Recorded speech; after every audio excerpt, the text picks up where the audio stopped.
오늘 암송할 말씀은 에베소서 6장 2절에서 3절 우리 세 번씩 읽겠습니다. 내 아버지와 어머니를 공경하라. 이것이 약속 있는 첫 계명이니 이는 내가 잘되고 땅에서 장수하리라. 내 아버지와 어머니를 공경하라. 이것이 약속 있는 첫 계명이니 이는 내가 잘되고 땅에서 장수하리라. 내 아버지와 어머니를 공경하라. 이것이 약속 있는 첫 계명이니 이는 내가 잘되고 땅에서 장수하리라. 아멘. 오늘 본문 말씀은 부모를 공경하라 라고 주님이 우리에게 말씀하십니다. 아버지와 어머니를 공경하라. 한국은 5월 8일 날이 어버이날이죠. 우리 미국은 This coming Sunday가 Mother's Day, 어머니 주일이에요. 그리고 한 달 후면 또 Father's Day, 다르죠.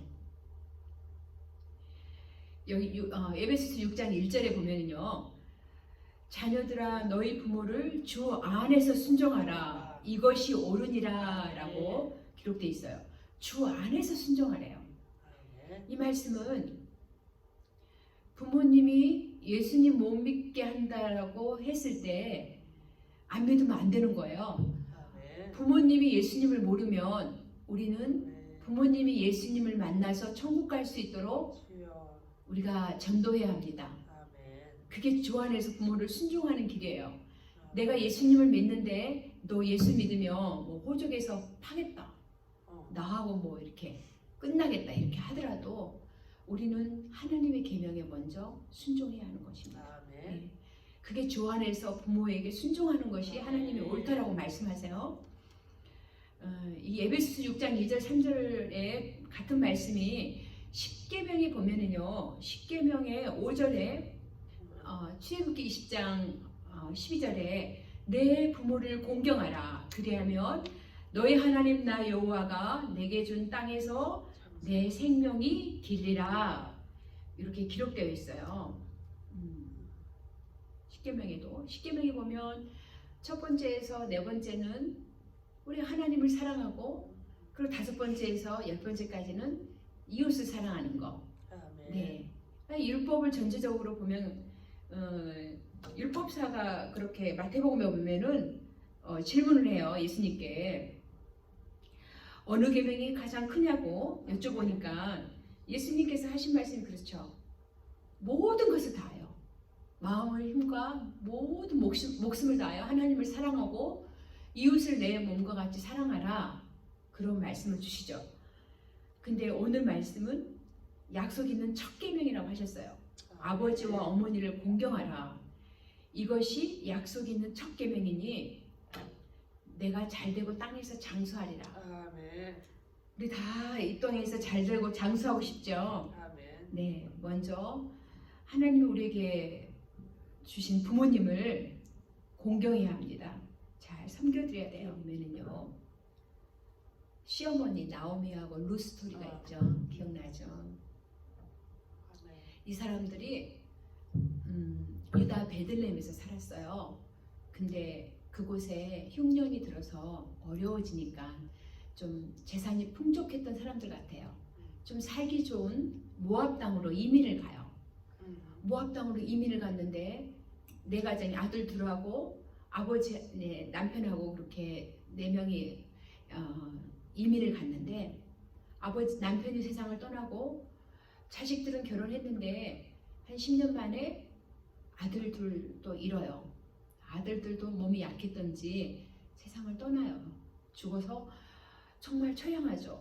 과부와 이제 두 며느리만 남아 있으니 얼마나 상황이 어렵고 힘들었겠어요. 정신적으로 모든 것들이 다.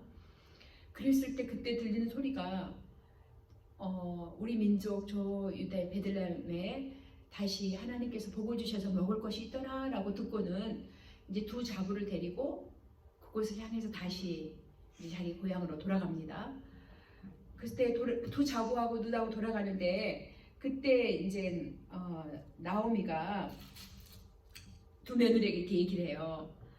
너희는 각기 너희 어머니 집으로 돌아가라. 너희가 죽은 자들과 나를 선대한 것 같이 여호와께서 너희를 선대하시기를 원하며 여호와께서 너희에게 허락하사 각기 남편의 집에서 위로를 받게 하시기를 원하노라 하고 그들에게 입맞추며 그들이 소리를 높여 울며 이제 그 다른 며느리는 입맞추고 떠나가고요. 그리고 룻은 시어머니하고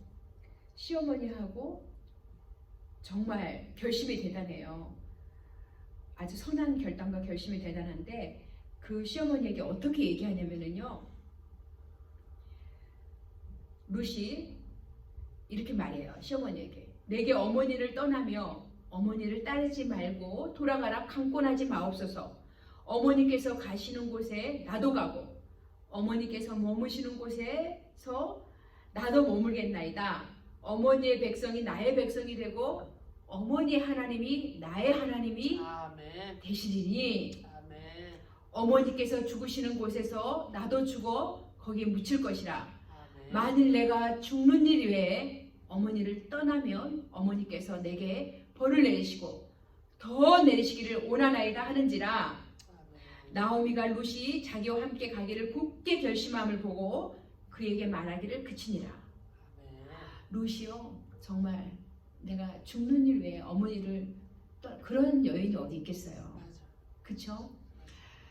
남편이 떠났고 정말 시어머니가 재산이 많아서 뭐 그랬더라면 어떤 그런 기대 속에서 그렇게 따랐을지도 몰라요. 근데 아무것도 없고 풍족하게 갔다가 다 비어서 다시 유다 베들레헴으로 돌아가는데 자기 고국을 떠나고 부모를 떠나서 룻은 어머니 따르는 하나님 쫓아서 오는데 참 큰 복을 받아요.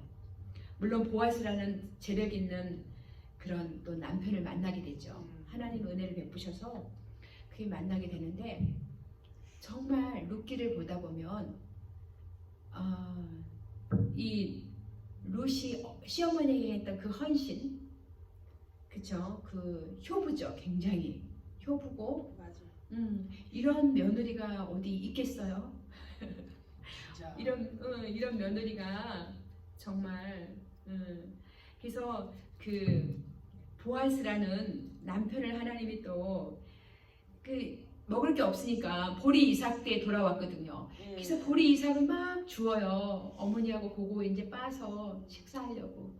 근데 은혜를 베풀어요. 그 보아스가 그 소녀가 와서 좋을 때 고식단에서 보리를 좀 이렇게 빼서 던져놔라. 더 많이 죽도록. 그래서 자꾸 은혜를 베푸는 거예요. 근데 이 보아스는 굉장히 이렇게 보면 이 스토리를 보면 보아스하고 룻은 나이 차이가 참 많이 났던 것 같아요. 좋게 제 생각에 한 20년은 이렇게 이상 차이 나지 않았을까라는 그런 생각이 들어요. 예, 전체적 스토리를 이렇게 보다 보면. 근데 보아스가 어떤 얘기를 하냐면요. 이런 얘기를 해요.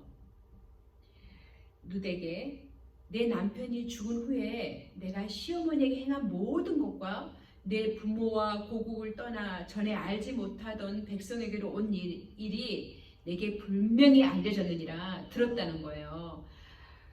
정말 시어머니에게 그렇게 효부도 못하고 아무것도 가진 것 없는 시어머니에게 자기 고국을 떠나서 자기 생전은 살아보지도 않는 곳에 어머니 따라서 왔잖아요.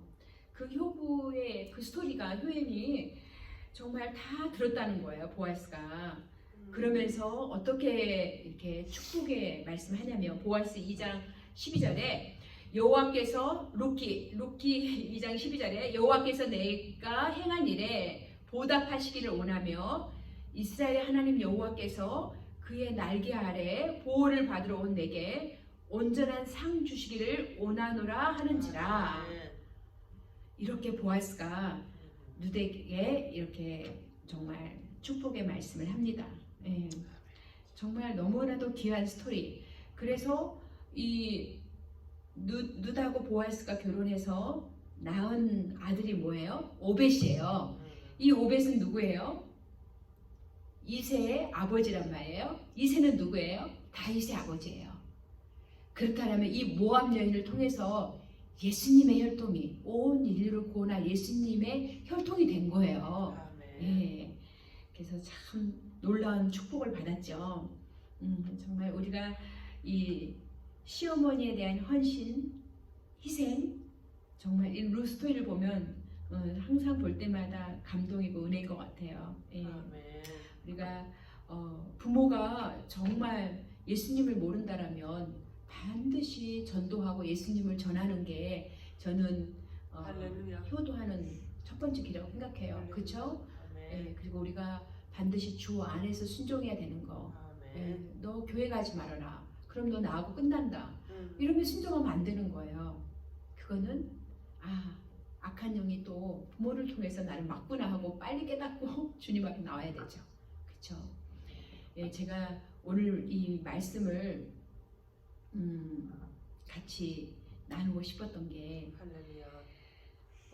어머니 날도 이제 돌아오지만 저희 어머니도 많이 생각이 났어요. 어저께 딱 수요일 예배가 끝났는데 지금 생각하니까 한 15년 전에 그날 수요일날 우리 엄마 장례식이었고 나는 예배 끝나고 아기 낳으러 메모리 하스피를 갔는데 그 생각이 나서 어젯밤에 막 눈물이 나는 거예요. 근데 세월이 너무 빨라요. 15년이 지났어요. 그래서 우리 그레이스가 태어났고 어쨌든 이 땅에서 우리에게 주신 약속이 있는 첫 계명인데 내가 이 땅에서 찰되는 길, 장수하는 길 여기에 기록이 돼 있어요.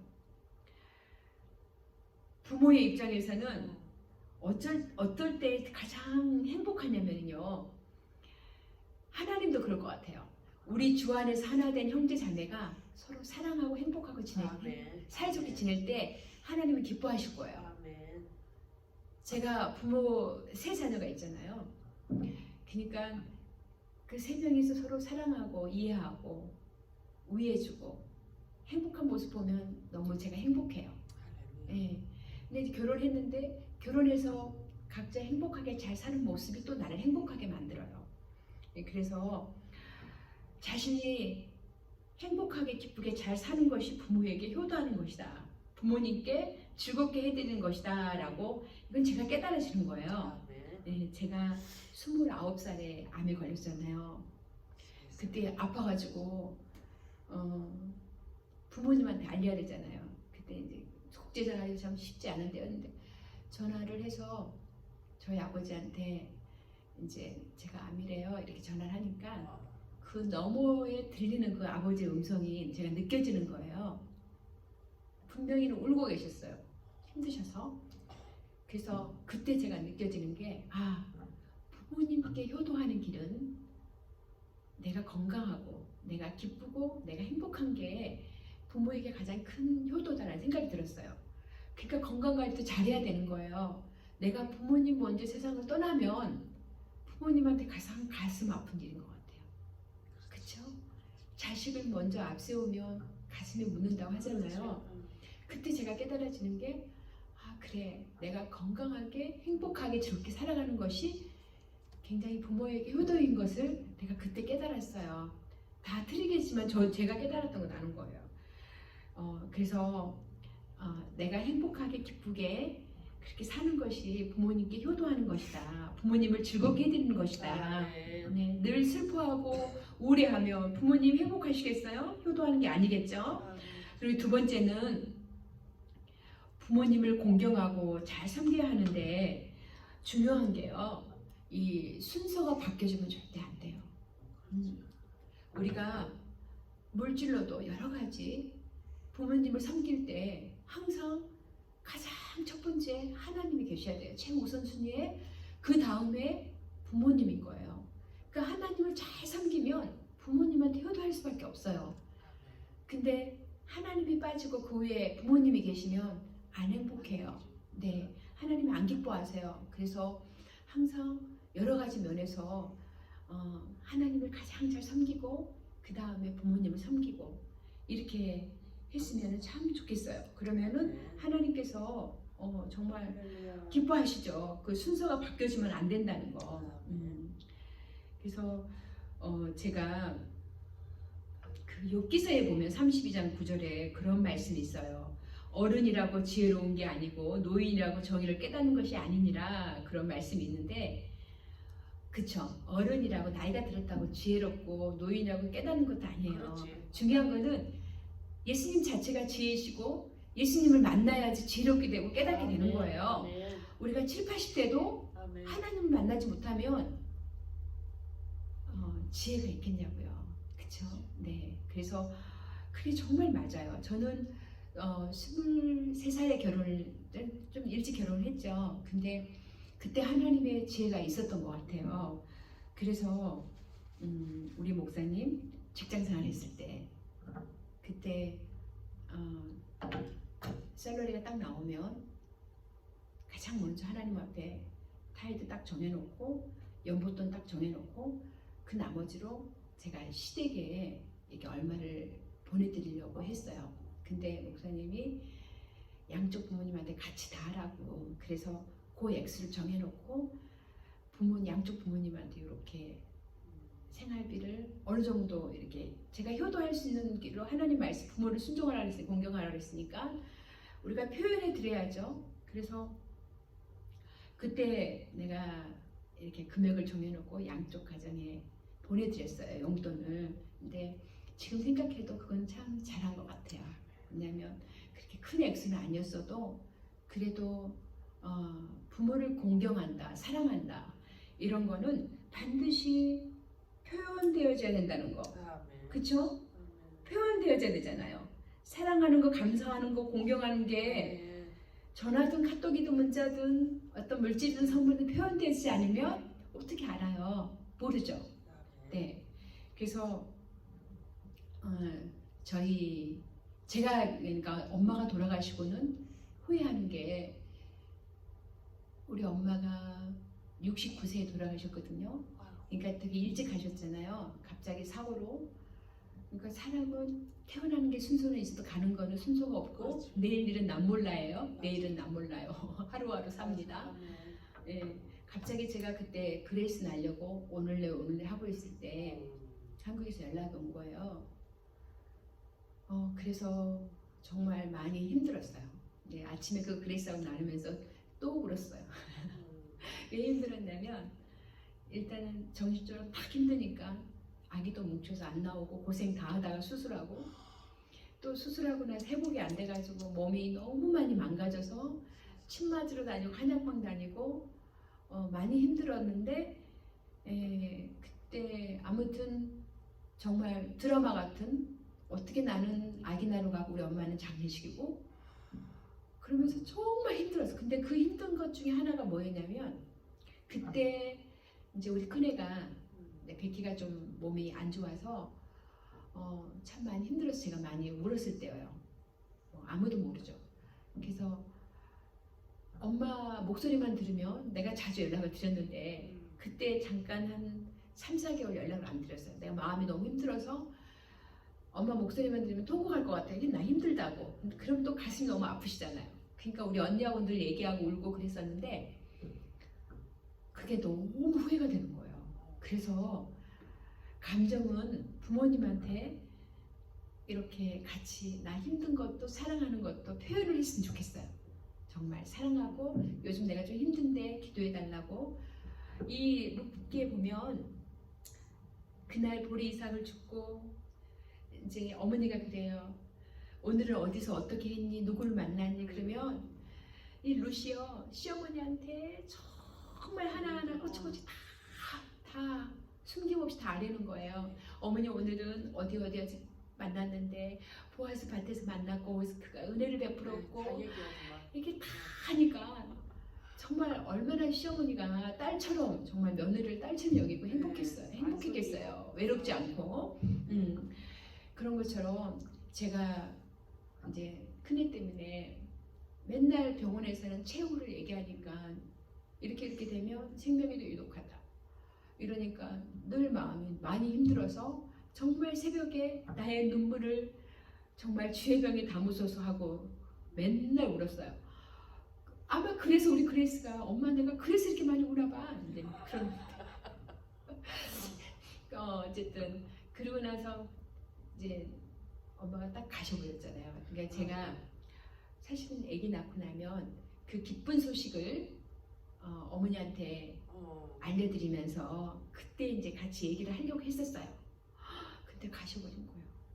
그래서 그렇구나. 내가 그때 깨달아지는 게 감정은 사랑이든 힘든 것은 부모기 때문에 알려드리는 게 그것도 효도라는 생각이 들어요.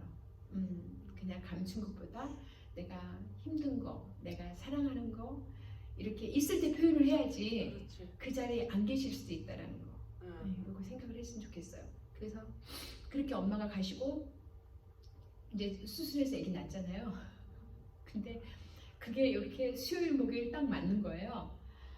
근데 되게 병원에서 너무 수술하고 힘들어서 이제 아기도 안 데려왔어요. 좀 쉬고 싶어서 영육이 너무 힘든 거예요.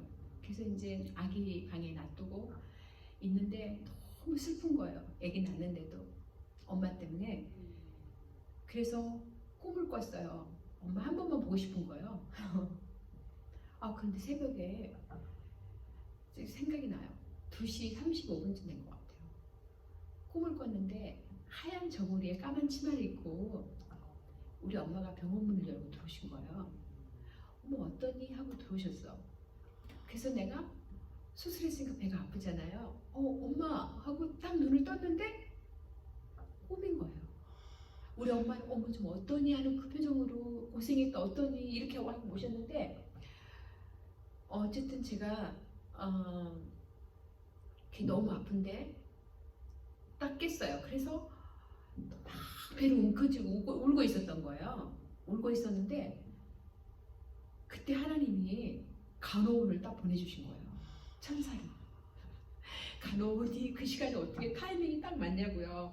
하나님이 꿈에 엄마 보게 하시고 그리고 간호원이 딱 들어오게 하셔서 깜짝 놀란 거예요. What happened? 그러면서 막 얘기해서 우리 엄마가 이렇게 돌아가셔서 내가 이제 그 얘기를 했더니 나한테 이렇게 허그를 해주고 가는데 정말 하나님이 천사를 보내주셔서 이렇게 안아주고 위로해주고 가시구나라는 거를 제가 그때 어쨌든 경험하게 되었어요. 그래서 부모는 우리가 안부도 좀 자주 하고 이렇게 해서 언제 가실지 모르잖아요. 그러니까 있을 때 잘 섬기자.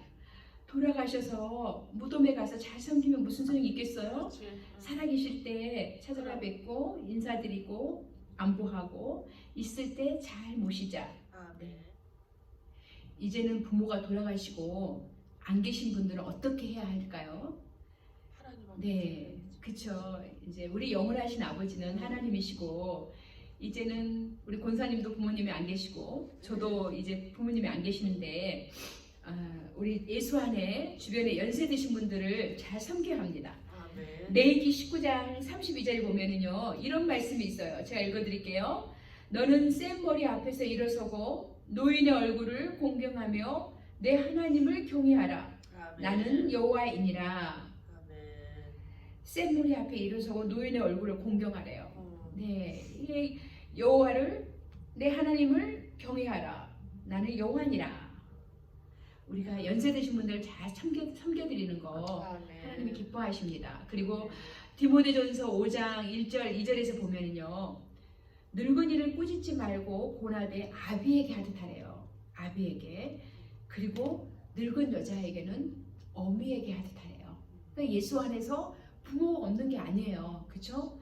이제 우리는 부모가 안 계시다고 슬퍼할 것이 아니라 예수 안에서 보면은 마태복음에 그런 말씀 있죠. 12장 50절에 누구든지 하늘에 계신 내 아버지의 뜻대로 하는 자가 내 형제요 자매요 모친이라고 하셨잖아요. 우리는 예수님 때문에 한 가족이 된 거예요. 그래서 하나님 뜻대로 살려고 몸부림치는 사람들이 서로 브라더 시스터 되고 또 어머니가 되는 거예요.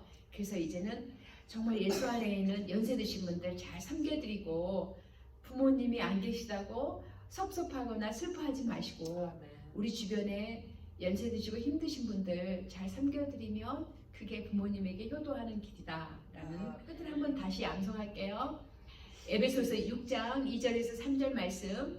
내 아버지와 어머니를 공경하라. 이것이 약속 있는 첫 계명이니 이는 내가 잘되고 땅에서 장수하리라. 아멘. 잠깐 기도하겠습니다. 살아계신 하나님 아버지 감사합니다.